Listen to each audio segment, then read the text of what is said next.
It's Samedee, from Chicago, East Side Chicago, and this is my story. Alright, Samedee, what's going on? What's going on, bro? Good. Not much, man. Just getting to it. So, tell the people what it was like growing up in Chicago. For me, man, like growing up on the East Side, like it was just, you had everything that was going on in the time that it was. But me, I just, stayed with the music, like kept me out of trouble, shall I say. Mm-hmm. But I still, I had my homies and everything. But for me, it was mainly just about the music and everything. Like, so, other than that, all the chaos and everything going around, you saw that, like I saw that. Like, I've been around it. But like I say, that music kept me focused, and that always been the goal and the motivation for me. Okay, cool, dope. And how long would you say you've been doing music at this point? I mean, it's definitely over 10 years. Like since I was a shorty, like it was like the first thing I fell in love with. Everybody was being hoopers and, doing all of that thing. But me, I just always been with the music. Like, so like I say, definitely over 10 years. Like, now, would you say that's like period, or how long you been taking it seriously? If we talk about, if we talk about seriously, it's been over 10 years. Yeah, like recording and like putting projects together and doing songs and all that. Yeah, for sure. Like definitely 10 years. So, let the people know what kind of story you got for them today. My story is just like, I got a story about, during the pandemic and everything, like what that experience was like and what I did to try to stay afloat. So, like in that time I had lost my job and everything. I was in the restaurant industry and everything, and I started doing the Uber Eats, like just to make some bread, to just have a hustle, Makes sense. so I could be productive, and so my story is just like this. Like it was a time I had just started it, so I didn't really know the ins and outs of it, like what really comes with it, so I had a order I'm picking up in Hyde Park, whatever, I'm in the whip. Right. And I get a call, like the order is like on the low end somewhere, like 41st Street.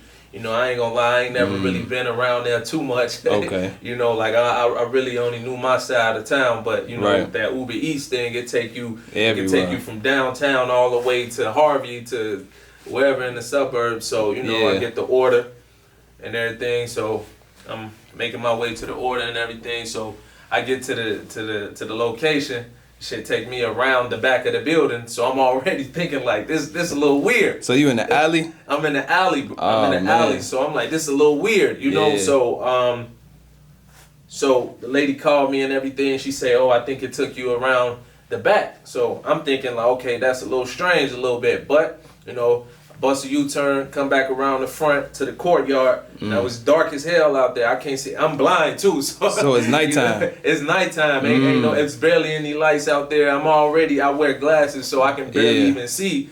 So you wear glasses? You ain't got your glasses on right now, man. I can see without. Oh, okay. I was like, that night I needed them. Okay. I'm like, really? Yeah. I'm in the front of the courtyard and everything by the hazard parking. I got my blinkers on and everything. I'm just looking around, So the lady, I'm calling. I ain't getting no response. So I hear her. She say, "I'm over here." Now she's standing at the door. I'm thinking, you could have met me out here, old lady and everything. So me, I'm so, like I say, I just started it. So I'm focusing on trying to keep my ratings up and all of this shit, So right, like, trying to play by the rules. Right, I'm trying to play by the rules, like I don't want them to kick me off this motherfucker I just started. It's my bread right now. So I run up to the door. Now in the instance of me being a little, paranoid, because I'm like, damn, I gotta move. I got this other order in the car. I left the car running, right? So, leave the car running and everything. I go up to the door. I'm talking to the lady. She want to have a full-blown conversation with me. You know what I mean? I'm just like, lady, take the food. I got to get back to the whip, right? Wow. So, whip, like, this happened in probably like 5 to 10 seconds. So, I give her the food. She want to have a whole, hey, how you doing and all of this. And then mid-conversation, she says, is that your car right there? I turn around. This motherfucker is getting in my car and driving straight the fuck off. Wow. Now, it's one thing. Think about your car getting stolen, you come out and it's gone, or getting towed and all of that. But it's another type of fucking pain to watch that motherfucker drive off and you standing right there. Wow. Right? So I'm going through it. I'm in this lady house having a breakdown. I'm like, she talking about her food. I'm throwing shit like, cause I'm mad. I ain't never experienced nothing like this. You know what I mean? Like, I ain't never dealt with that before. So like, that was a different experience for me. You know? So I'm sitting in there, I'm going through it, I'm bawling. You know, like, cause I'm like, and the crazy part about it was that I was in between cribs at the time, so I had everything that I owned in that car. So everything, like what? Everything: shoes, clothes, laptop, motherfucking Beats headphones, whatever you want to call it, my phone, everything. But the most important thing that I was bummed about was, at that time, like I said, I was in between cribs, so I had my raps. Like, every rap I ever wrote was in the trunk of my car. So that's what hurt the heart the most. The clothes, the shoes, all of that, that's just materialistic. I wasn't really tripping. I can get that back easily. Right. But it was the raps that was in the car that had really broke me down. Man. You know what I mean? So, you know, I'm waiting for the police to come and everything. It's 2 hours. They come 2 hours. They come 2 hours later? 2 hours later. I'm freezing. Wow. I'm cold as hell. It's cold as hell. This like mid-November. I'm cold. Like, I got a little ass sweater on. Like, I'm sitting out there, they come, they ain't really do anything, they just wrote down my name and everything. Now, the crazy part was the aftermath of that shit. Like, so, at the time, I'm going through things with my girl and everything. I get back to the crib, she break up with me. You feel me? Like, this shit crazy. Like, she break up, like, I think we should separate, like, I think you should move out. So, I'm really going through it. I come in the crib, I'm thinking I'm gonna get a warm embrace and all this shit. She basically told me, should never left the keys in the car. What? This your girl saying It's my girl saying this shit, right? Yeah. So, this whole little, I'm ready to take the car as a loss, right? Chalk it up as a loss and everything. Like, I waited like 3 or 4 days. On that 4th day, the insurance company called me. The police ain't say shit about it. The insurance company say we ran the plate and we found it in the tow lot, right? So my pops called me. Cause I ain't have a phone, so he called me, he called my girl phone and everything, like, they found your car, we gotta go get it. Now the crazy fucking part too is that they found the whip an hour later after it was stolen, right? Wow. The same day. I didn't get notified, I ain't hear a word about it until 4 days later, right?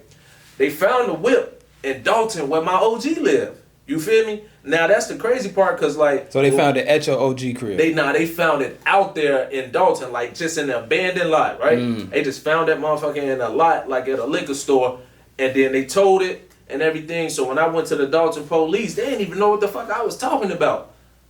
They had no idea. When did this happen? Blah blah blah. When did it? And I'm just like, no communication. No communication at all. So then I'm thinking like, okay, maybe I can get it. But the crazy part is too, like, that motherfucker, the tow lot closed at 4 o'clock. I got the call at 3:40 something. You know, so it closed. So I had to wait the next day. So that's more tow fees. Yeah. So I go there the next day to the tow lot.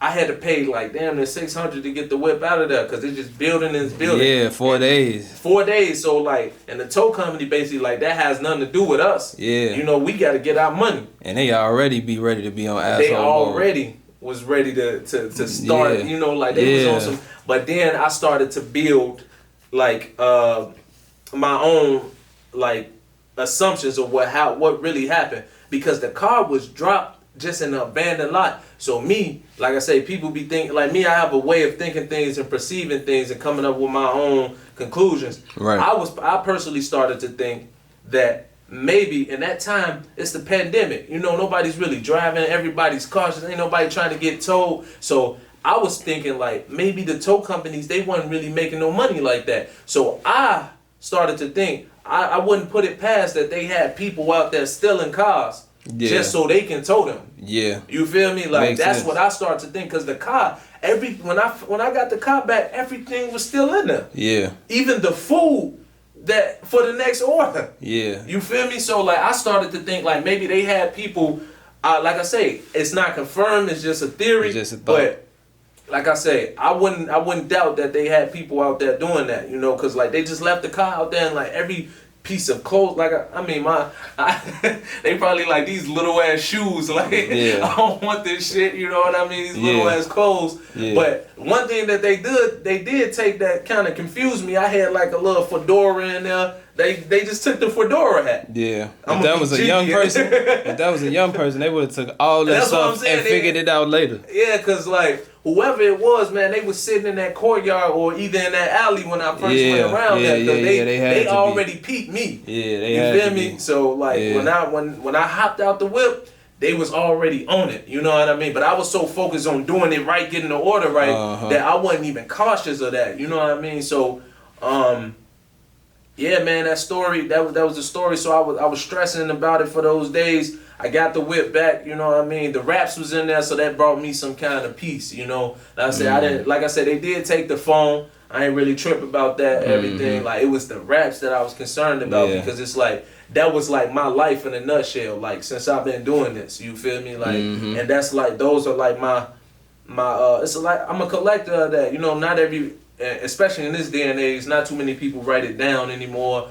Like, everybody probably do it in their phone, and I do that too. I really do it how I'm feeling at the moment, but the reason I like to write it down is because I like to physically look at it, you know, and I like to, like, and it's a finished product just adding it to the collection, so that's why that had me hurt the most, you know, and I just had, like, this big-ass binder, and when it was in there and I realized it was in there, that's what really hurt. Got to it, yeah, that's what really hurt, so, long story, though, I got the whip back, you know what I mean, and then the crazy part with that, couple days later, the fucking engine died. So I'm like, I can't get a fucking break, bro. Right. I can't get a break. Nigga, I'm going through it. I'm like, man, fuck rap. That's not my focus. All of this, you know. So it's just like, I put up some money, made some money. I had some money, and I just put another engine in there. You know what I mean? So I can continue doing the thing, you know. And I started back doing the Uber Eats. But the thing, when I started back doing it, it was a different type of paranoia over me, you know what I mean? Because, like, it's not that I don't know that these things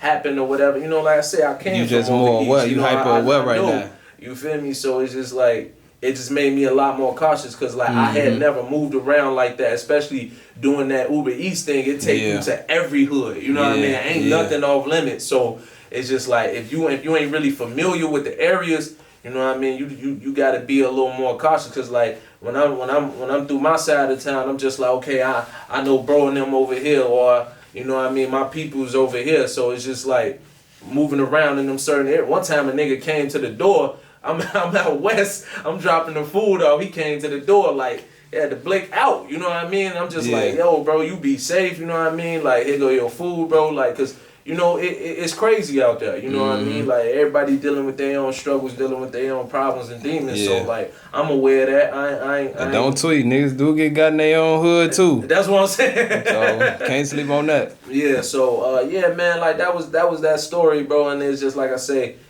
I had to recover from that mentally, you know what I mean? Still processing what it is. But, of course, I wrote about it, you know what I mean? Because that's how I deal with anything that I encounter. Like, I always notice, regardless of what I go through, the positive and the silver lining is that it creates a new story for me to speak on, like this one right here.